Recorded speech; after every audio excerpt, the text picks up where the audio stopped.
Hey everyone, welcome back to RWBY Volume 9. In the last episode, we had arguably another really strong, possibly the best episode of the volume yet. Banger. I liked it. No, I still think 2 was better. But, like, that game of chess was really a no-rules game of chess, which is, That was the most frustrating part of that episode. hands The down. Wizard's Chess. Somebody mentioned something in chat the other day, and I can't get it out of my head, so I have to share it with the wider audience. That Little is currently riding in Ruby's Red Hood. Yes, I saw that. That was hilarious. Little Red Riding Hood. Those bastards. Oh, wow. Those Okay, cool. those mother. They can't keep getting away with this.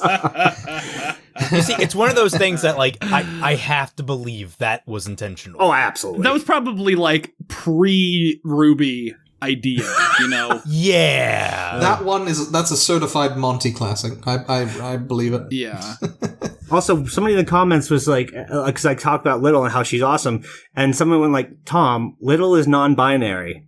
To which I reply, how does a mouse know what gender is? Yeah. Yes, mice have the same social constructs. People have been pointing that out. I saw that comment too, and I'm just sitting there and I'm like, Tom thinks in terms of voice actors. Yes. Yeah. Very much. That's true. Yeah. Take Hanji from Attack on Titan. Was the voice actor? No, the voice actor's not non-binary. It's Lucy Christian. No, it was Lucy Christian. Yes, Lucy Christian. Hanji in Attack on Titan is supposed to be a non-binary character. Like, they're not supposed to be one gender or the other. But in the anime, it's very clearly a woman voicing them. Yeah. I mean, that's how it goes for most non-binary people. Right. Yeah. Unless they try and put on a performance, they will still sound either male or female. Right. Or just like going back to what we said originally about RWBY and the extra content, unless it's in the show, we're just going to probably Yeah. be boomers, and sorry about that. So Yeah. I guess they haven't used a pronoun for Little yet. I don't even know. Yeah. That might not just come up in conversation. Like, just turning to the little mouse and being like, by the way. Yeah, like, I appreciate that it didn't do that. It would seem disjointed as, by the way, small mouse, what are your pronouns? You know? But hey, if they're non-binary, we'll just call them they, them. That's cool. Yeah. Yeah. Yeah. Also, to be fair, it's a mouse. Ruby just being like, let me check, and just lifting up the little ones.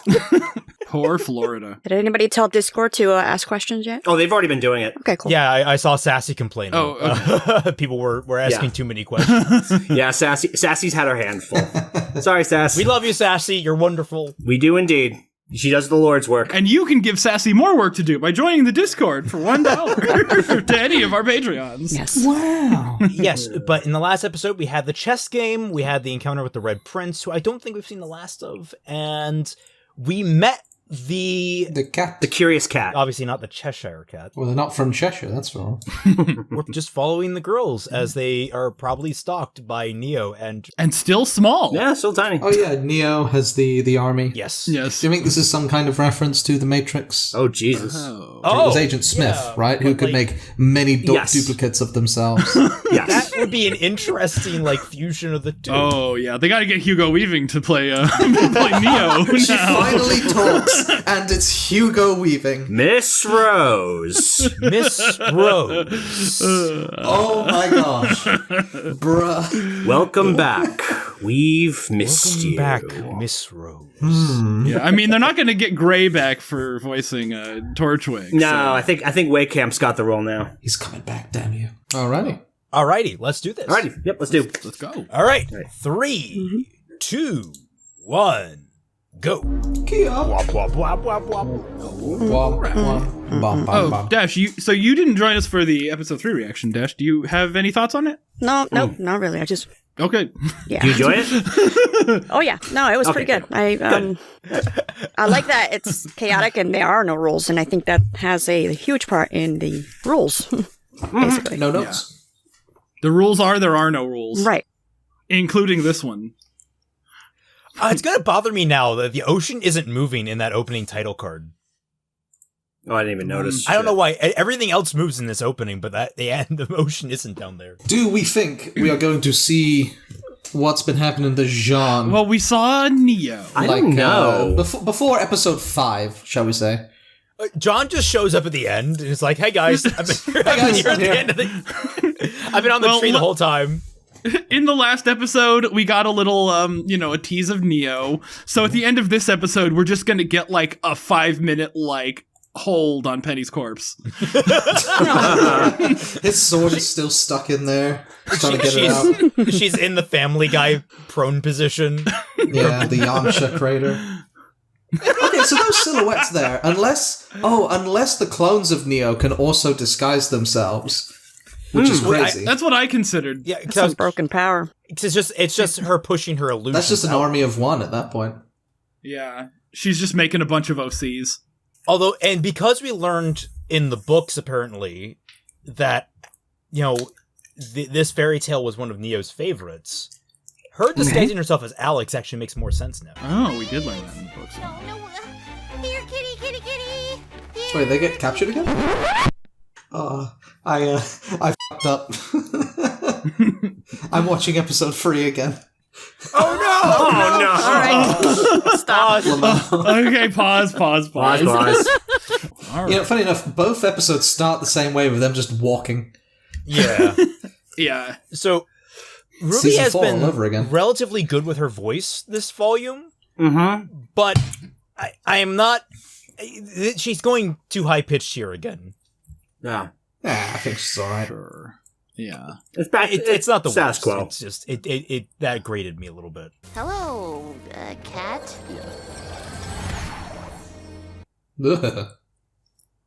Also looks cool. Oh, I don't go by. That belongs to the days and the years. No, not by. Now they're That's not asking a bad- for pronouns. Okay, you know what? That's legit. It's not a bad line. Look, my friends and I really need to get to that giant tree, and so Are they just frozen facial expressions? I'm gonna go back to that shot. It just looked like Yang was just staring with her mouth open like, oh. It could be both. Weiss. Not even a little bit. Well, that's your problem. Hmm. No sense in seeing a sight seen. I like them. I do too. Are you friends of hers? Lifelong nemesis? Wait, don't tell me. I like how the cat doesn't have any, shading, Yeah. It is nice. if that makes sense. Do I smell a mouse? Oh, so they're spoken for. The mouse or the okay. are we sure they're not called the constantly annoying cat? Got him. Totally roasted. Thank you. The was fuck bad. was that? I like that Weiss has just completely cut loose this volume. Yeah. We just need to keep their attention along the way. You have a mouse. We know all sorts of The cat's gone. I love how they're like, okay, we're still gonna go to the tree. We're not gonna make you guys any bigger. You're just gonna be like this from now on. Oh, wait up! Didn't you have questions for us? Ooh. We'd be happy to answer Music's them. nice. Do you think they made them I small sense so the that they fun didn't have to of animate all of the walking for You missed the your other three? favorite joke, Oh my Fat god, Man. that was a really good joke. You missed Yeah. it. Oh. I laughed harder at it in the trailer. I missed it too. Well, shh. All right, I want to hear. Oh, Luminous rectangle. Have they tried calling out? Aww, that's cute. So, will those pictures transfer over when they come back? Yeah. Probably. Oh, Ninja, you were hold making on. comments about the taking pictures. Wait, hold in the on. Hold on. I episode want to two hear this. reaction. I want to hear this. Was I? Alright. Yeah. There's stuff in our world which is weird, right? Like, what do you mean that you can take a picture and then print it out? It's like, why am I trapped in this piece of paper now? Well, you see, I'm so smart, I forget that I make smart comments. Did that I'm right there with you, from bro. the Vital Festival ever come back in a notable how many way? times have I called things and completely forgot I All called right, them? why are you bringing that up, Kat? What's he bringing up?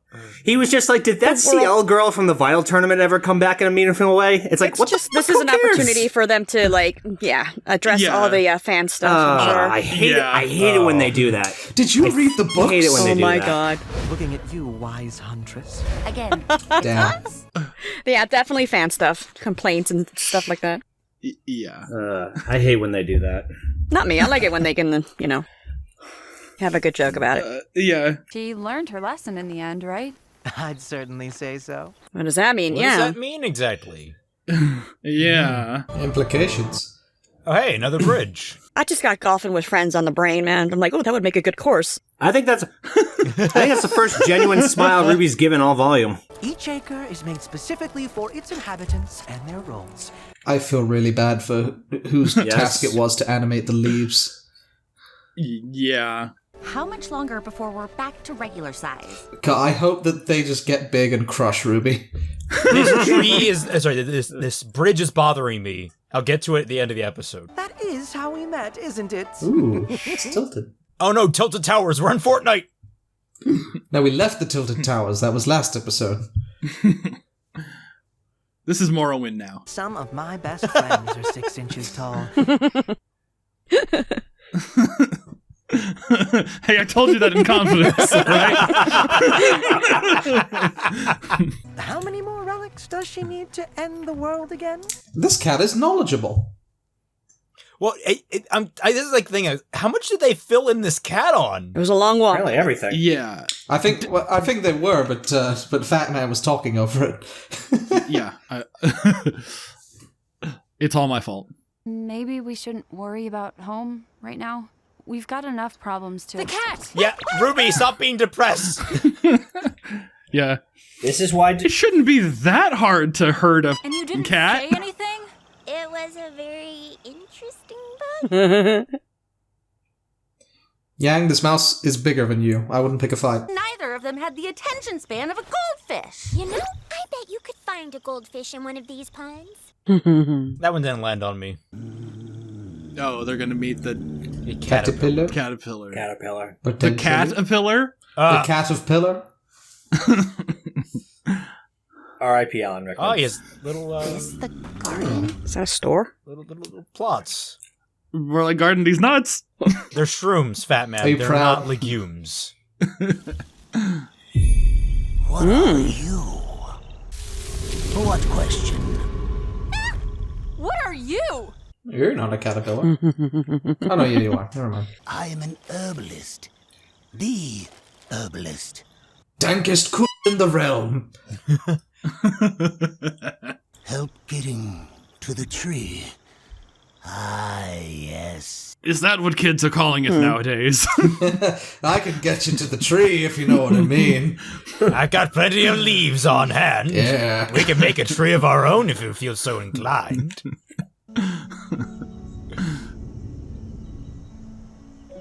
Mushroom. Mush in rooms. You can make us a Grogurt parfait. A what? So what? Right? Rogurt? A Grogurt parfait. Was that something the cat mentioned? I don't know. We have so many Does it come in a comments. tube? They're like, stop talking over the episode. Right, that's why I just raise the episode volume. I don't listen to these guys. Yeah, that's what I've been doing. Yes. Please ignore us. Ignore us while we're talking. And what exactly does a huntress do? Kill things that look like you. Sorry, I don't understand why this matters. I don't understand how you You just don't invited a bunch of understand. strangers into your house. I recently got a mortar and pestle so I can make like herb stuff, and it's actually really, So, really do fun you to know use. what a God huntress damn, is? these leaves are heavy. We protect those who can't protect themselves. And how well has that been going for you?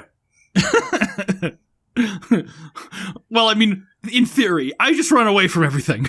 I am trying. It's the most frustrated therapist I've ever seen. Dude, just pull out the hookah. Yeah, exactly. Like, does he make medicines to smoke? You should really have a better understanding of what Blake, you should are be understanding now. this perfectly. This guy sounds like he's doing his best Joker impression. You know what I mean? Like that kind of like low, raspy voice. Yeah. My work is never done. Can like Ruby like sit What a on his kooky thorax fellow. and just ride around as he like? Ah, yeah, now we're breaking the Okay, so it is. Yeah. Oh no, Ruby! Now this is properly Ruby, Alice in no. Wonderland. We get a calorie. Ruby. Next, you know you'll The be getting teachers warned piercings me and going to about dive people like bars. We get it. You vape. That smoke is a plug-in. This won't take long. Now listen. They're tiny. One hit will destroy them. All right. Answer the questions. Answer me these riddles 3. Ruby was always famously anti-drug. Oh no, he is, yeah. Smoke grenade. Oh no, Ruby! Yeah. No, guys. This is their Okay, wait. in this world. Yeah, it's just like going to Burning Wait, Man. I want to hear this. Raise the volume. God, I wish we had subtitles. It would be so easier. Yeah. Get those toxins out of you. Uh-oh. Oh, hi. Oh, hey, it's a better design. The root of all my problems. Finally, I can punch it. A 4. What? Can you lend me a hand? Cut her arm off and reattach it. You could just be human.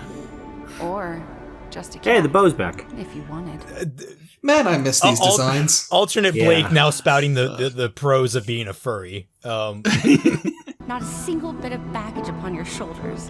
Wow, they actually captured Weiss's old body language there. Yeah. Jank and all. We haven't gotten to one character yet, huh? I like to imagine the clones are also very, very tiny. Wouldn't be my life. Yeah. Oh, Blake about to throw hands with herself.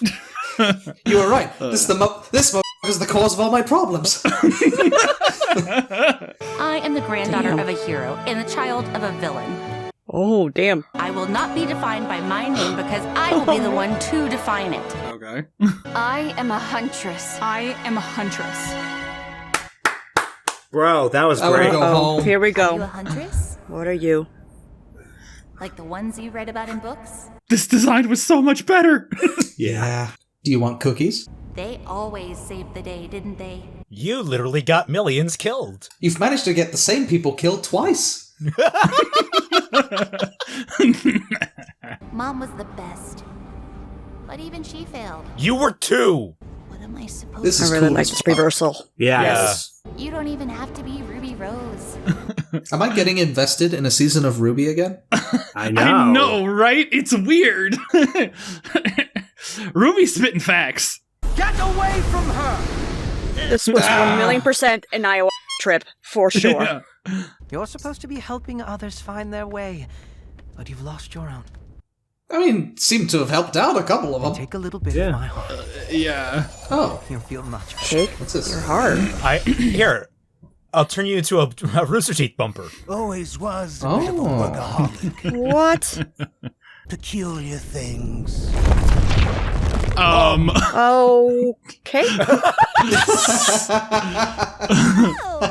I want that button. Oh, that was a Miles Oh, episode. God. All right. Damn, it's been a while. The whole. That was really good. Damn, it's been a while That since was Miles wrote a good really episode. Yeah. The Ruby versus Ruby talk was really good. I didn't. Oh, that was much care for the Weiss. Cruzquero. Okay. I was gonna say, I have concerns. You see, this is a problem because standalone, this is fine, but it's another one of those. The baggage of Ruby is really starting to drag it down, or not really starting. This is like I mean, I want to go back and listen to what the cat said. Because I feel like they actually addressed it here. Like, this is what she's feeling, pretty one-to-one. No, it's that this is stuff that should have been addressed a lot earlier than it has been. Like, that's really been the problem for a long while. I think they did about as good of a job as they could have done, because this wasn't really addressing the Ruby character arc. It was addressing the lack of a Ruby character arc. Kind of, yeah. Yeah. And that worked for Ruby. No, I was talking mostly about the others. The other characters I wasn't buying as much. Yang, I guess. That's true. I need to go back and re-listen to the Blake one. I didn't like the Weiss one because it feels more like a denial of the Weiss character arc than an embellishment of it. If anything, I thought the Weiss one was the strongest. Yeah, I actually really liked her speech there. I am the granddaughter of a hero and the daughter of a villain. Yeah, that was beautiful, actually. Damn. There's some poetry in that one. I feel the need to be a centrist. I'm just gonna grill. I don't know. Let me cook. I'm going to be even more controversial. I didn't really like Weiss's delivery of that. It felt really flat to me. No, out of this entire since I don't even know when, the fact that the show itself was like, yeah, you too, Kara, I'm looking at you. Like this was the best one since Go to Your Room. I think I think Go to Your Room was the downfall.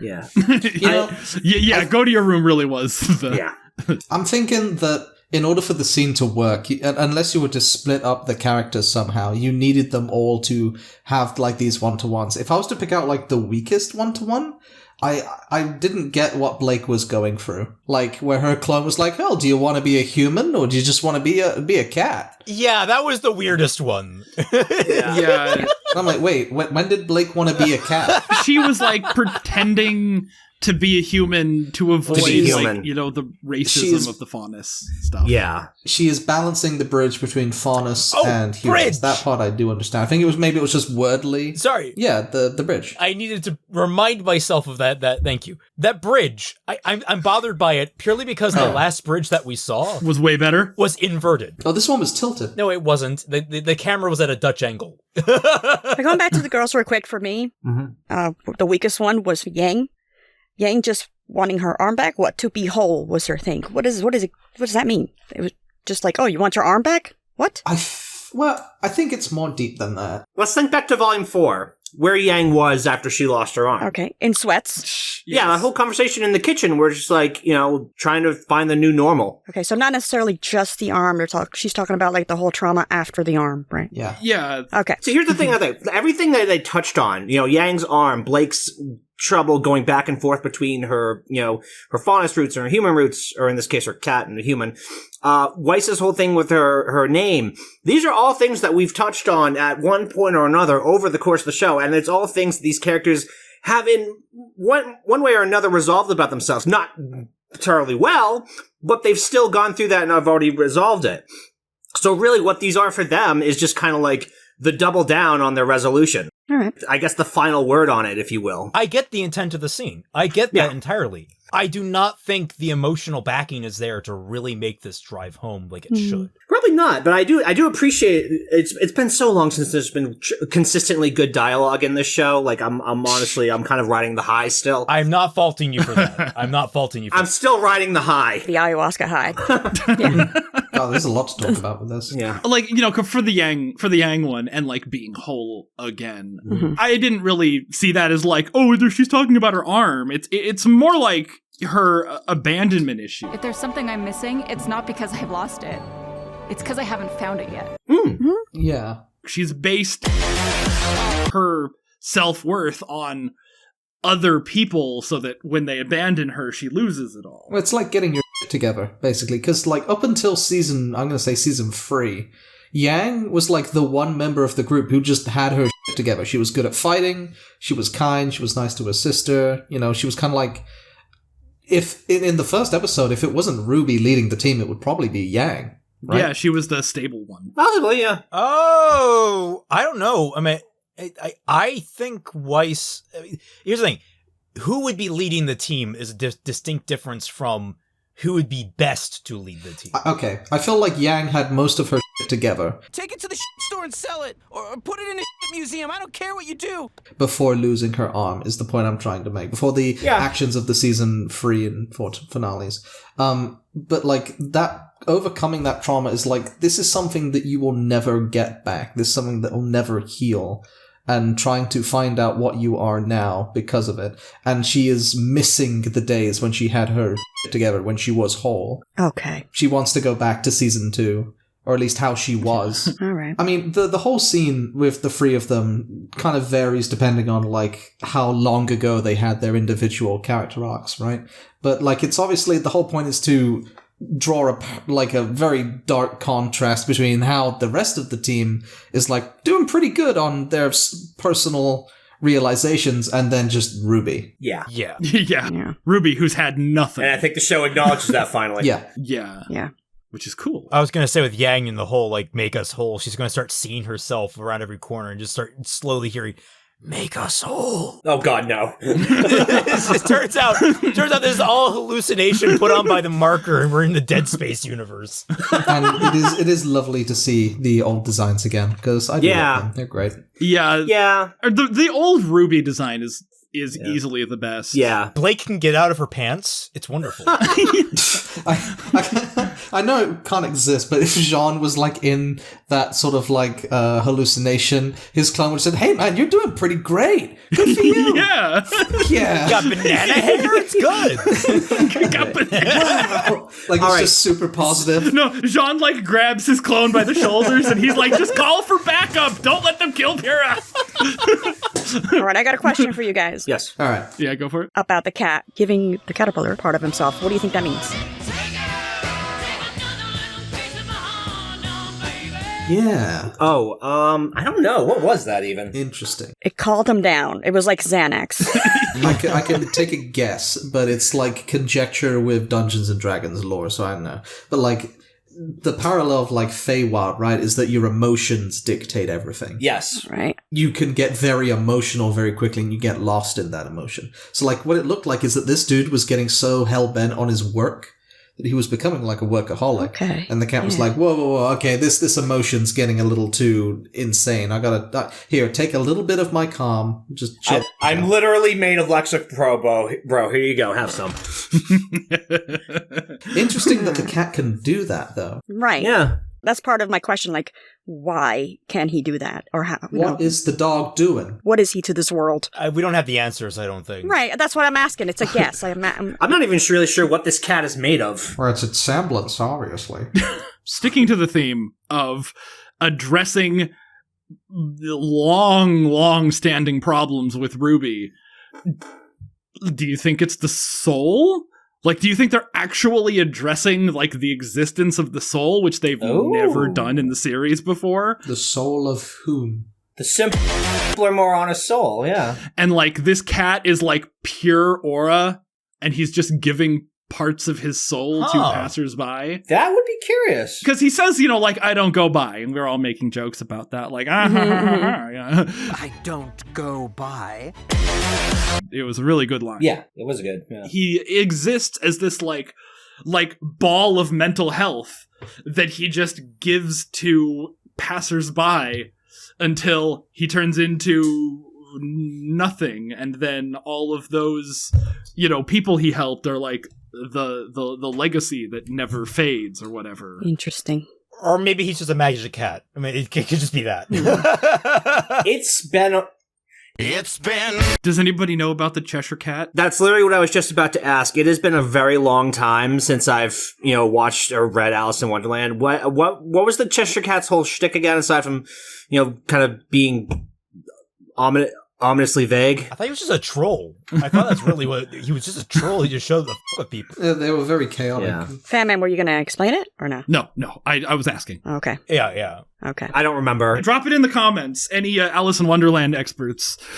The only thing that I know is that Alice in Wonderland takes place like near Guildford, or at least the writer was from Guildford, and it's where I live. Nice. Yeah. The last time I read Alice in Wonderland, I was in college, and that was a long time ago by now, so I don't remember. Yeah, as we established in the first episode, I can't read. From what I know of Alice in Wonderland, I know that what Raymond said, just a troll. So that means he was like really selfish and everybody was there for his entertainment. This guy's giving part of his soul, like the opposite of that. God. I'm sorry. I didn't mean to interrupt, but I was scrolling back through the cat thing.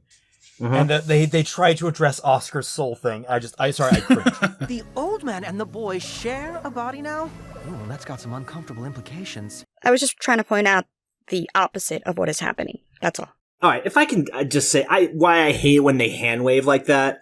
Like, one, it's them trying to force their way into the joke. The joke being they screwed up without actually really doing anything to rectify why it was a joke in the first place. And a second thing, it's about things that are not going to matter. The time to address CL has passed. Like, there's no reason to ever revisit this character. She's probably dead. You had your moment in volume 7 and 8. You didn't take it. Oh, well, CL's gone. F*** it. So mentioning it now is, like, so fucking, like, salting why? the wound. That's all it really is. It's like people like CL. They love her design. Yeah. They want to see her again. They want to know more about her. I don't actually think people love CL. I think they just are making those comments because the writers were like, oh, we cut so much CL stuff from volume 3. We didn't get into much of a CL as we wanted to this volume. I saw CL in one episode. That was enough for me. I don't need to see her anymore. Yeah. Like, let's just move on. Yeah, but the writers were the ones who perpetuated that, like, oh, CL was supposed to be such a big part of the show. I know. I counter that notion because you have an entire ecology of the RWBY fandom built upon just the designs of these characters alone. Yeah. Who was CL? CL was Penny's partner. Oh. Friggin' Team Coffee got 2 novels out of being nothing characters. Yeah. Yeah. That's the issue that RWBY has, is it creates these very iconic designs and very, like, standout, like, creations that they do nothing with, and people latch onto it, create these radical fan theories, and then maybe, then they further perpetuate that by maybe down the line, oh, maybe they'll get a book or a comic or something that'll reference it. More than likely, we'll just remake volumes 1 through 3 in comic form again. Yeah, for the millionth time. Regardless, we'll get something for this character that we think might be interesting. Like, that's really a lot of RWBY's problem is they present things that could be good and then just do nothing. Yeah. And then they hand wave it later on like this. Yeah, like this, like Oscar. Since volume, like, 5, I want to say, hand waving shit that they should have addressed has become the norm, and it drives me crazy, like, every time. The only time I think I've ever liked when they did it was when Watts went on his rant last volume. Fat man, Aura could be this thing or this other thing. Or something completely unrelated. The best hand wave of them all. I made it the f*** up. I am 100% on Tom's side here. Yeah. This could have been cute, but no, and it's just pissing me off. Yeah. This just pissed me off the more I'm thinking about it. Yeah. To me, it was just like, we hear ya, and and better late than never. I'd rather have that than nothing. Just nothing? Yeah, well, what would you have preferred in that case? At this point, I just prefer nothing. Yeah, I think I would have preferred nothing as well. Don't mention CL again. CL's just dead. Just moving on, that kind of thing? Yeah. CL didn't mean anything. Not to the story, not to the characters. Like, literally. Not to the writers. Yeah, so, like, who cares? But to the fans. fandom. To the fans. Yeah. Who gives it? This is episode 100 of My Little Pony, right? That's a deep wound. Yes. As a wise Australian critic once said, fans are annoying, clingy dipshits who will never be happy with anything you ever do. The moment you stop catering them, the happier you'll be. Incidentally, why not buy a 0 punctuation t-shirt? By the way, you can join our Patreon and support our Discord server. No, our audience notwithstanding, of course. Our audience is great. I do not 100% line up with Yahtzee on that one. But that was a Yahtzee quote. Yeah, but I agree with some of the sentiment. Like, you have to be aware of fan stuff, but at the same time, you got to be ready to just, like, jump away from it. Yes. You can't be tethered to it. There's a line, and you got to know where the line is. Yes, and this was over it, I think. Correct me if I'm wrong, but isn't, like, the show going in, like, a different direction now that, like, it's been produced for a different company? It's working with Crunchyroll and all that jazz. It's not being produced by Crunchyroll, though. We don't know the internals at Rooster Teeth. Right? Like,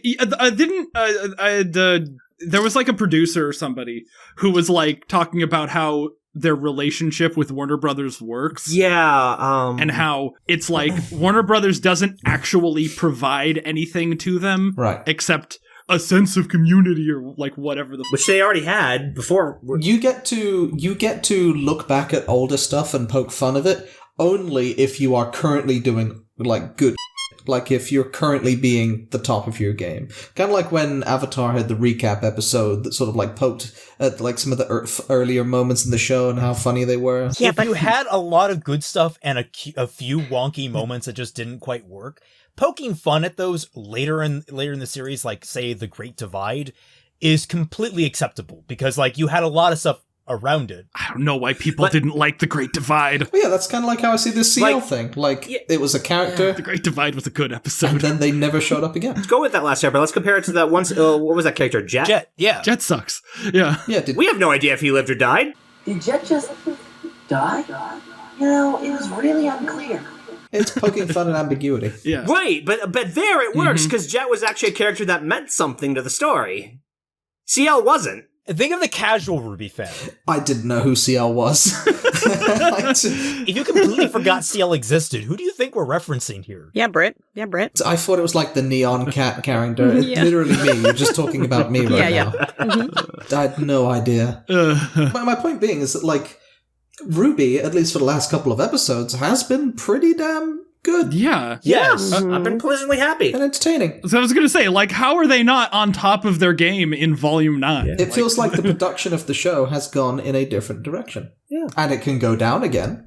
I mean, yes. This writing has been good. Even with this, which I think is just infuriating, because, like, hey, guess what? The Oscar being possessed by Ozpin thing is not a small question that you just gloss over in a one-off joke. Like, that's really the one that pisses me off. Do you want to know what I'm far more offended by in terms of writing? Which one? The fucking joke where, like, they make fun of the cat and then Yang peers out and goes, ha ha, got him, roasted. Well, that's just stupid RWBY humor. Oh, no, that is an insult to the rest of RWBY.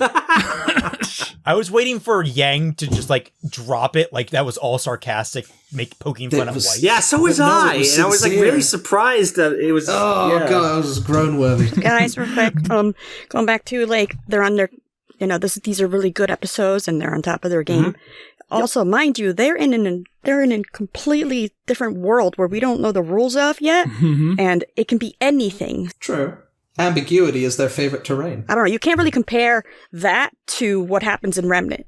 Like, here, it's like anything. Ooh, amazing. To address that specifically, in Remnant, the rules were anything, despite them already being very distinctly laid out. I get what you're saying, okay? But that's, like, outside. Yeah. I'm talking in the world. I understand. In the show. I understand, but we don't know the rules yet. I think... Remembering back season 4, where we just had episode after episode of walking to a place, right? I feel like just more interesting things are happening this season. Yeah, now, granted, the environment tends to lend stuff to that, but you could have had interesting things happen in season 4 as well. Yeah, there were interesting things in Volume 4. I knew it. They just weren't happening to the characters that were walking, all right?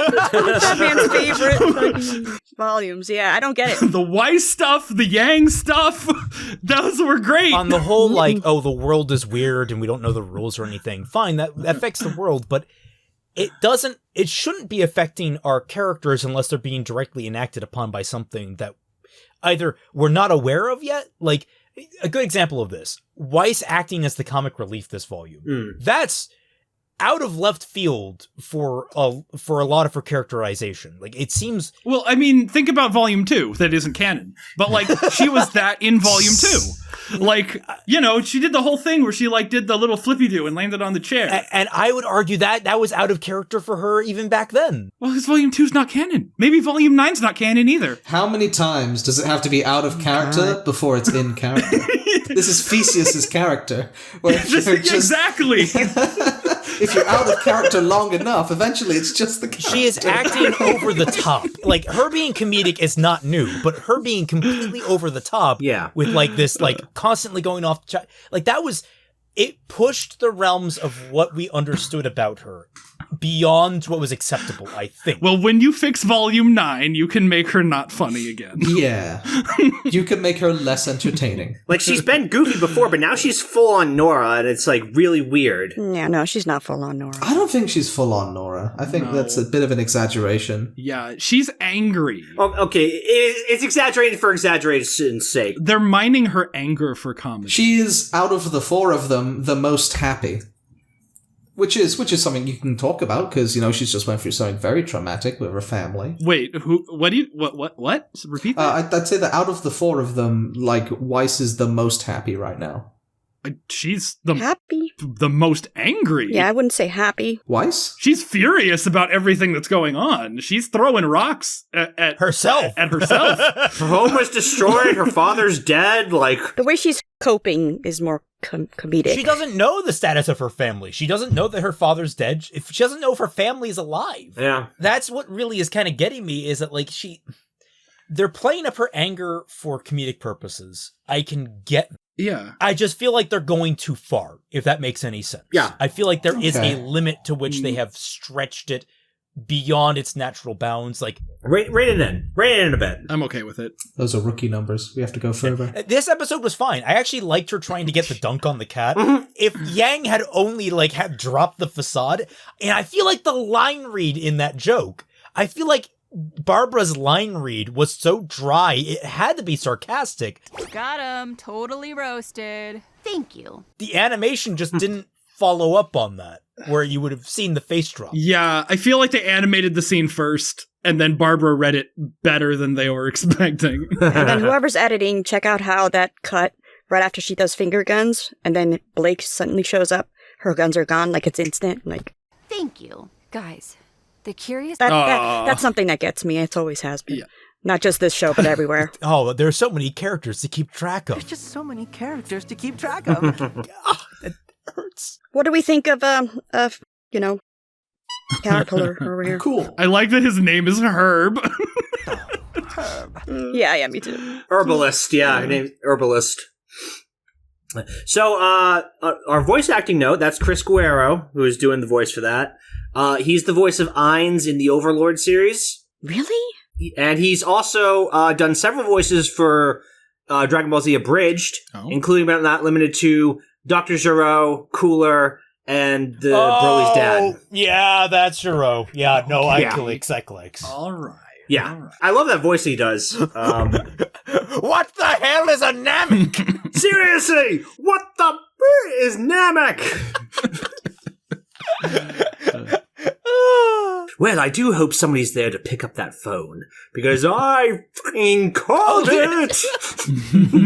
I don't know. I need to digest this episode more. My gut reaction says I think this might be the weakest episode of the volume. I know that that's probably not a popular take in this group, but... One was the worst for me. I think episode 1 was weaker, honestly. Yeah. I could be swayed. I could be swayed towards that, because episode 1 feels very devoid of things happening, if that makes any sense. This one things are happening, but I'm not liking them as much. That whole scene was like, damn, Miles finally wrote a good scene again. I like it. Yeah. I mean, I wouldn't say the whole drug scene, but I really liked the RWBY and the Yang talk. I got it. I don't know. I'll let the Weiss scene sink in a bit more. And I just, Blake is kind of hard, but... The way to have improved that scene is that you find a way to split up the characters. Maybe they go chasing one half of the cat. Maybe they go chasing the other. And then the characters who have had recent developments in their arc, like Weiss and RWBY, they're the ones who actually have the smoke. And then you have Weiss, triumphantly doing it, and then it just slam cuts to RWBY and she's struggling as she did. Because I think having all 4 of those characters in the scene is what people are getting hung up with in this group. Is that, they all have to do it because it makes sense for the scene, but not all of them are in, the same position to be saying what they should be saying, I guess. I don't know. I don't know. I don't think that... I mean, I kind of like that it was all of them. Yeah. I just think that there was various...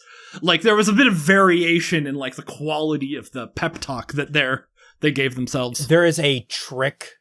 It's a very difficult balancing act when you have characters actually face the development they've gone through, in terms of, directly pitting them against themselves and asking the question of, how far have I come?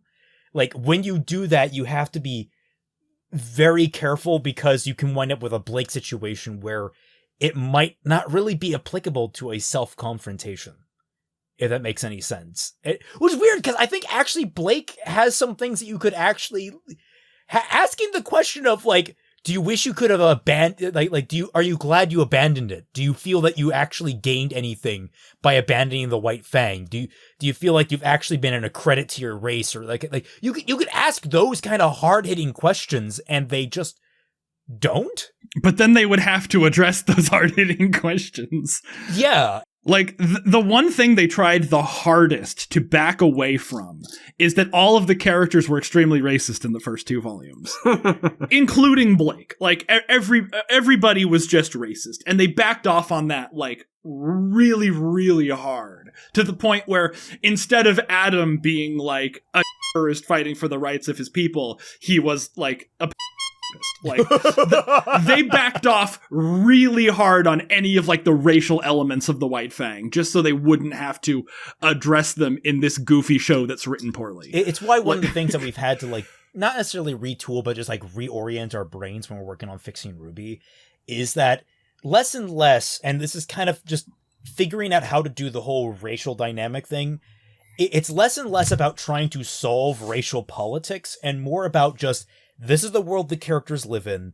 These are the characters as they exist and are informed by their environment, which is how you should always tell a story, frankly. But like, it should be less about trying to provide an answer and more about the characters themselves trying to find an answer unique to their situation and their world.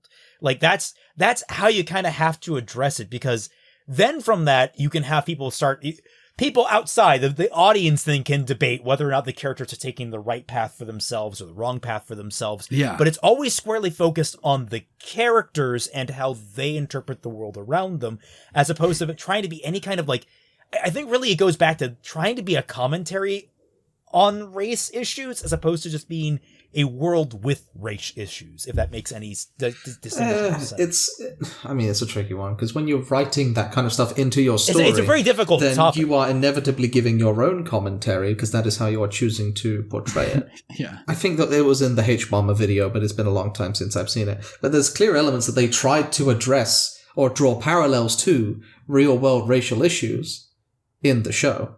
It wasn't necessarily just about them addressing them. And the problem is that they just did a bad job at it. In terms of, like, what was it? Like, in the first season, it was like the White Claw did nothing wrong or something like that. The White Fang? The White Fang did nothing wrong. It's been a long time since we watched RWBY. And it was like all Torchwick manipulating them. Yeah. They say in this, like, oh, we're all huntresses. We're strong defenders of justice and whatnot. And then you cut back to volume 1 when they're all just watching Velvet get bullied and they're like, damn, it must suck to be a minority. It must be hard to be a faunus. Like, or just come back to volume 8 and the smoldering ruins of Atlas. Yeah. What was I don't think it wasn't in, it was like one of those like comics that somebody made and then got dubbed by a million people, but it was like when they showed the silver-eyed fox guy and Ruby's like, oh my god, it's a person. And then like they like cut to Whitley and he was like, I actually think that's a faunus. Do we have anything else on this episode? I've said everything I need to. Just to kind of cap that off is like backing off from the race element is like completely undercut Blake as a character, unfortunately. Yeah. In many ways. They really did not balance that out right. That's fair. I understand that, yeah. I understand why, trust me. With some of the commentary I've gotten on fixing RWBY. I understand why. It's rough when that was most of her backstory, right? It's this, being part of the White Fang. And then having to move away from that because they realized how much of a dumpster fire like they were doing at portraying this kind of issue. Yeah. That's a rough one. I'm going to have to really digest on this. I hate the bridge. The bridge, I'm sorry it bothers me, but the last bridge we saw had this really cool, the dark side had the golden gate and the light side had the blackened gate. Yeah. Like, that was really cool. Yeah, it was like split and like 50-50. But this time it's like, it's not cohesive. It's literally just a log sticking a line where it cuts down. I don't think it needs to be exotic. I think like meshing the two a little bit together and then also reversing them where it's the log coming out of the marble and the marble coming out of the forest. Like the last gate we saw, or the last bridge we saw was inverted like that. Much better. You should do your own abridged series.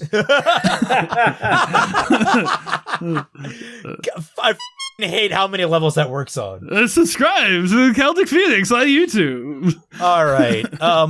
Let's check our questions. Yeah. Yes. While you're pulling up the questions, I just want to say, like, remember back in like the old reactions when all that we would do is like, oh god, I wonder what's gonna happen next, because there was like nothing to talk about in the episode we just finished watching except for like all of the continuity errors. Yeah. That was me a few episodes ago.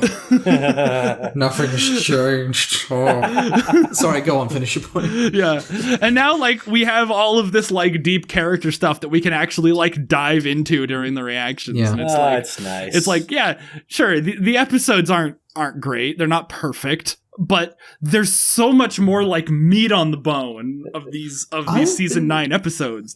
I've been enjoying RWBY more and more as the season goes on. I will take these last 4 episodes than the entirities of volumes 5 combined. Yeah. When I jumped in the call in episode 1 of this season, I was like, "Oh, okay, I'm doing this just for tradition's sake at this point." Yeah, you know. But no, I've been pleasantly surprised at the improvements. It's actually good. I jumped back into these thinking they were at least things are going to happen and it might be amusing, but I was not expecting them. They've really kind of pulled this around. Yeah. Well, we'll see. We hope it keeps going up. Keep going strong. Can't wait for the next episode where it just nosedives. It's awful.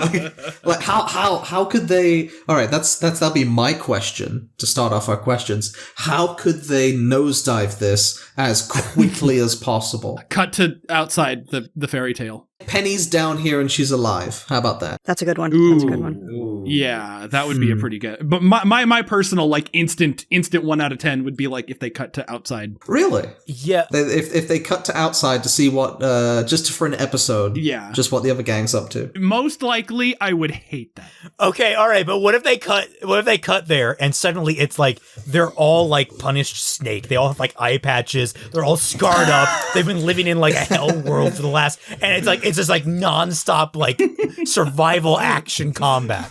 Like I think that might actually be worth it. I would totally be down for an entire episode of just like punished Winter teaming up with punished Coco to go like go save punished Velvet from the clutches of punished Grimm. They could be awesome. The Grimm are also punished, for the record. I'll add something to yours to make it even worse. One of them dies off screen, and that's it. They're dead. We don't see it. We don't know how. Oh, that's a good one. Yeah. Damn. Emerald, rest in peace. Right. Whoever's editing this, feel free to mute my camera for this bit, but I gotta pick up Isaac because he's freaking out. No, I focus on it intently. Live Isaac reaction. Jacob Marley Videos asks, I believe that's Ash. No, it's Ace Triad. That's Ace Triad. Okay. Do you think that RWBY rejecting their vision selves was too easily resolved? No. I mean, considering that it was like 9 years of buildup. I don't think it was at all. No. The point of it was to parallel the fact that RWBY herself is not resolved. Yeah. Like you have the free yeah, and then the cut to like, oh, this is depressing. Spoiled in the intro. I was waiting for it to cut into like the Huntress Academy ad, like Beacon Academy. Like I'm a Huntress, Beacon Academy, sign up now. Yeah, I mean, varying levels of quality in the 4 speeches. Yeah. And we don't even agree on what order they go in. So I think like that's the mark of a good, of a good like resolution thing. It's so uniquely off that each of you will find something wrong with it. That's very Neverland. That is very Neverland. I haven't heard that as like an interesting good like quality. I mean, that's how I would describe volumes 1 through 8 of RWBY. And I guess volume 9 too, but it's better. It's a lot of rewatchable value there. I have had a lot of issues with it. I need to digest on it. It might be too fast. It might be just there are other elements at play that just weren't playing right. It could be anything, frankly. Okay, Loonigoon asks, what do you think the chances are of Neo surviving and staying in the Ever After the volume? Honestly, that's probably the best thing that could happen to her. Probably the best solution. Mm-hmm. What are the chances? I don't know. I don't really. It's kind of an open-ended question. Yeah. I'm going to say 64%. 50%. Either she will or she won't. No, that's way too high. You want to go 40. I want to find out how Alex learned her lesson. That's, what was it? Did she die? Yeah, they did. Yeah. I don't think she did. Hey, let her cook. And also, they're saying Alex wrote the book, so she went back and was able to, sell her book in Remnant? Yeah. I think that was just them explaining it to the cat, but I think that's not really the literal... All right. Thing. I think it was literal. Really? Well, the story's a fairy tale. Yeah, who would believe me? Of course I'm selling it as a fairy tale. Oh, well, I guess when you put it that way. Yeah. But yeah, I don't know. I don't know. They keep hinting that something darker actually happened, and I'm curious to see what that actually is. It's interesting. They were like, she totally learned her lesson, right? Oh, I hope so. The Union of X asks, any thoughts on the cat? I like him. We kind of dug into that. Meow. Robbie Damon is a great voice for him. Yeah. Mm-hmm. He is an excellent voice. Like, the best vocal performance this season has been the cat. Yeah. Second place going Little. Yeah.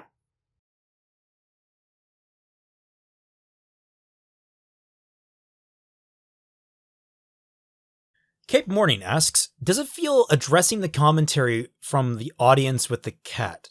Does what? I think he's saying how does it feel? I think I hate it. Dashi loves it. We're very much anti whatever the hell they just pulled. Yeah, I'm good with it. I approve. As far as the group is concerned, I think we're split pretty evenly down the middle. Yeah.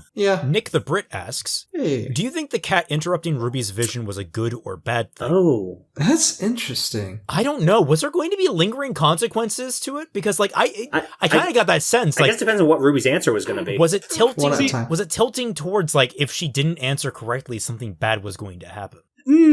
I don't know, but that kind of raises a separate question of, was the cat watching these visions? That is true. Like, did he just like randomly show up? Like, would he have interrupted Yang's vision if she was the last one? Like, or was he watching these visions just to like gauge the effect of the? Yeah, it's hard to say. I think the way that they showed it, right, is that cat interrupted Ruby's vision because he saw it was not going well. And perhaps it's not so much if you answer wrong, it's like you could have a bad trip if you let this thing overpower you in that sense. I think he was looking out for her. I think like this was a benevolent act. Yeah. Because, like, okay, I said in my world-renowned Volume 3 and 4 reviews, Volume 5 Part 2 coming soon, yeah, all right. Allegedly. In the Torchwick part, that it's like, that was a brilliant moment for Ruby's, character progression,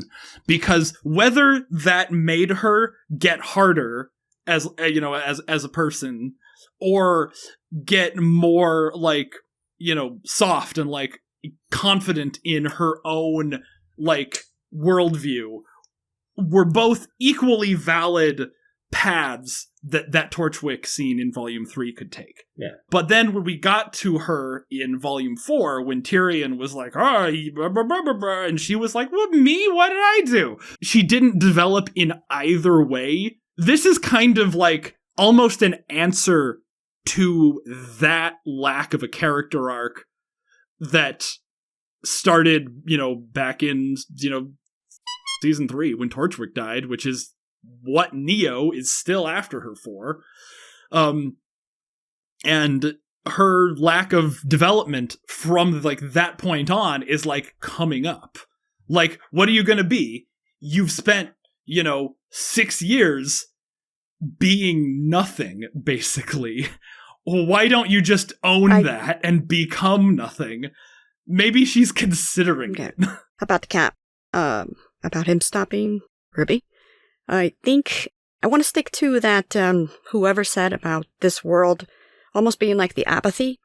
I think if they cross a certain line, I think the world's got them, or like she will be infected, sort of. So I think he did a good thing by doing that, by stopping her. So.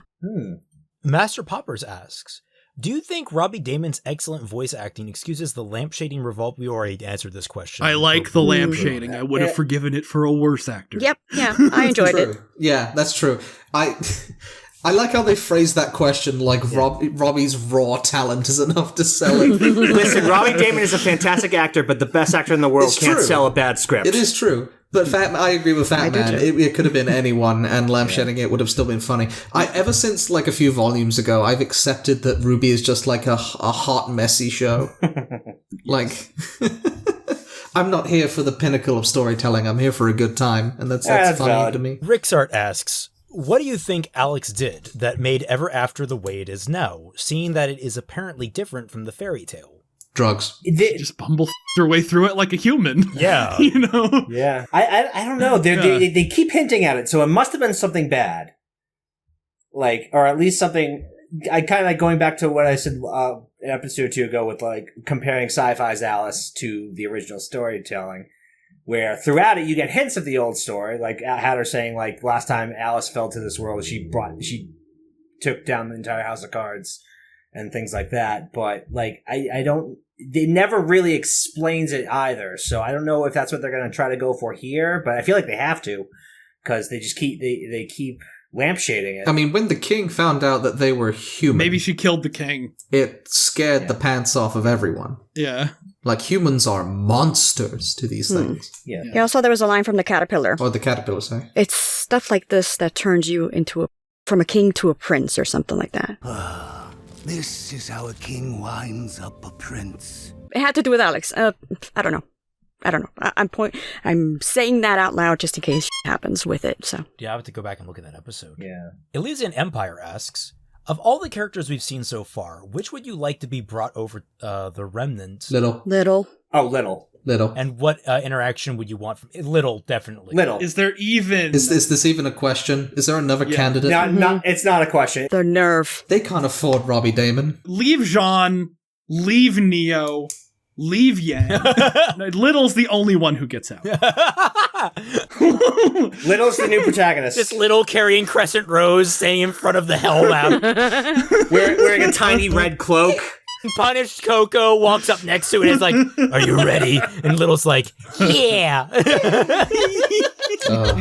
Yeah, no. If anyone could be brought over, I hope it would be Little. Yeah, it's quite a strong consensus on that. Yeah, like maybe ask that again at the end of the volume when we've actually seen when Little's revealed to be the big bad, the Rusty Knight or whoever. Yeah, Little's been Neo the whole time. I knew it. Your boy Neptune asks, what do you think of the environment in this acre? I just think golf with your friends. Literally, I was looking for the putt. I was looking for the hole. It does look like golf with your friends. Yeah, it kind of reminds me of Balanlia from Pokemon Sword and Shield. Balanlia, which is one of the cooler towns in that game. I'm getting used to it. I didn't mind it. I thought it was fine. The rendering is still. Ugh. Granted, you guys have a better eye for that animation stuff than I do, so the rendering is really bad. It looks like a video game, and I don't mean that in like a good way. Yeah, some of the sketchies were commenting on. They basically, except for the characters, they use basic shaders and basic texturing for the environments in Maya, like the base Maya stuff that just comes. They don't tweak it. They don't try to like make it anything different. They just run with the basics, and that's why it all looks so. I understand from a production perspective, you need to, make some cuts and make some restraints, but the result of that is that it's noticeably worse. Yeah. And like, I don't fault them. I don't think that a director is sitting in a chair going, you know what, we're going to make this one shitty on purpose. Like, no, there's clearly restraints in place here that has like pushed them to do it this way. Even though it has felt like that in the past, it doesn't feel like that right now. You know what? Actually, there might be some more creative merit to that than a lot of what we're seeing now, where it's just kind of lazily like rendered. Because like one of the things that stood out to me from the original Fruits Baskets. Has anyone here seen the original Fruits Basket? No, I've only seen the remake. Mm-hmm. All right, there is an episode near the end where a bunch of girls, side characters, go over to another side character's house. Like, it's an entire episode focusing on like the secondary or even tertiary cast.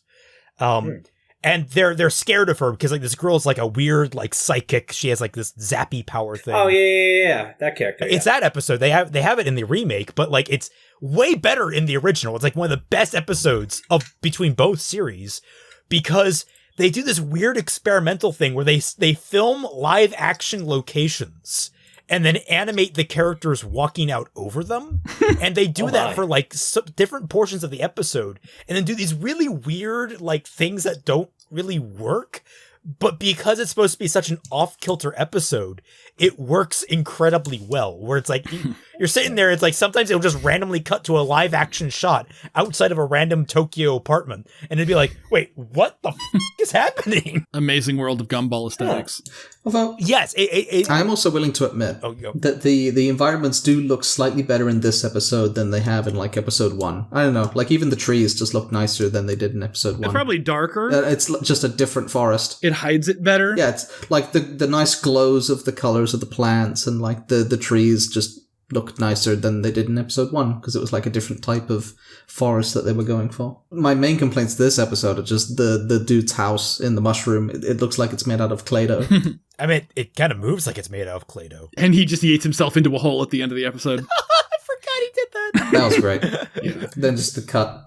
But then you have stuff like in that dream sequence where the entire room is made of this rippling smoke cloud. That looks awesome. Yeah. Yeah. It's like they're actually using their less good-looking rendering so that they can have better things in the episodes. It's like, unlike, the Ice Queendom stuff, where it either looked really bad because it was under-animated or really, really bad because it was over-animated. It doesn't quite work like that. I guess it depends on like how much time you allocate to different resources. Like, okay, you have this amount of time to figure out what the inside of this dude's house is going to look like, what the lighting's going to look like there, versus what you would call a wow scene, or like a scene that's meant to be visually impressive, like the smoke rippling through the speeches that they had. Yeah. The smoke that he exhaled, like when he took the hookah and then he just like exhaled smoke, that looked like a plug-in effect. Like, I think I've used that smoke on a green screen before. I've edited that into my hyper Call of Duty montages. Yeah. Yeah, it's just chromatic aberration. That's all it is. Yeah. You gotta put in the air horns, put like sunglasses on the caterpillar, the one of his mouth. Ah! Good God! It's hideous. Beautiful in an ugly way. And a hookah. Hell yeah. I'm getting high twice. Ashbarian asks, how do you guys think Alex originally fell from Remnant into the Ever After? Well, you see, there was this white rabbit that was running by. Ozpin pushed her. So have you heard of the back rooms? I read this question wrong, and it actually made me think something interesting. What? I don't know if they'd ever run with it, but like I read, do you think Alex originally fell from Remnant into Ever After? That's how I read it initially, and that's wrong, obviously. So like, how do you? Or was she born here? Is it possible Alex wasn't from Remnant? That would be wild. What if Alex fell down here? And this would play into my time skip theory beautifully. What if Alex fell down here before the God of Purple snapped his Thanos fingers? And so she wasn't involved in the destruction of humanity, and then she climbed out after humanity had come back. Is it weird to say that aside from what she did in terms of like getting everyone to be scared of humans, I don't really care about this Alex character? No, it's not weird at all. In terms of like, how did they fall down, or what implications? Like, I don't care. I'm curious to meet him, but that's about the extent of it. It's the only reason I care about Alex is the implications upon our main cast. That's really it. I barely care that much. Well, the biggest problem I'm running into is we don't know the goddamn story. Like, we don't have any reference. These characters are making references to different characters and different things from the story. You can make us a Grogurt parfait, right? I appreciate you're doing that diegetically, but at the same time... I'm glad we're not expected to know going in, because that's never how RWBY's worked before. Yeah. That's so much better than how RWBY has worked in the past with World of Remnant and yeah, I agree. Like I would just like earlier on to have explored that story a little more in depth to get like have an early preview of and a demonstration of how things are different now. Crucial plot details only revealed by someone paying Miles Luna $40 on his cameo. This cameo was booked by Ash. Sometimes a character that we really like doesn't make it, or does something we disagree with, or both, in old Jimmy's case. Oh, don't remind me of that. That's so much better than what they've done in the past. So, yeah, I'm glad that we don't know the story, or aren't expected to know the story. Yeah. It's a good life. Just be like me. Just don't consume anything else outside of the show itself. Yes. You could have the girls sit down and, like, run through the story together. Like, you could have the girls do something to that degree where, like, you get different commentary from their different interpretations or what they remember, what they misremember. I think that would be a fun way to do, like, a recap episode. I know we only have 10 this season, so it would be kind of a waste to, like, spend an episode recapping the ones you just watched. But, like, I think that would be a fun way to do a recap episode, is where they, like, are like, okay, this is the final... and they like explain all of the stuff that they did, but they like show what Alex did in like the little like, you know, chibi like 2D art style. Yeah. That's nice and everything, but what about this picture though? Aww. Oh, that's the cutest thing I've ever seen.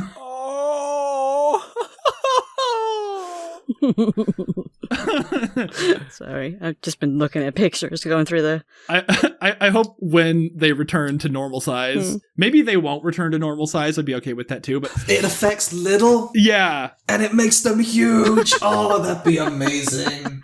Yeah. Oh, that would be amazing. Yeah. That said, though, I something was off about Little's rendering in this or something. I don't know. Something seemed weird this episode. I didn't notice. I look at the screenshot and it looks a little awkward. Yeah, something seems... I think the lighting is doing something to the model or like the appearance.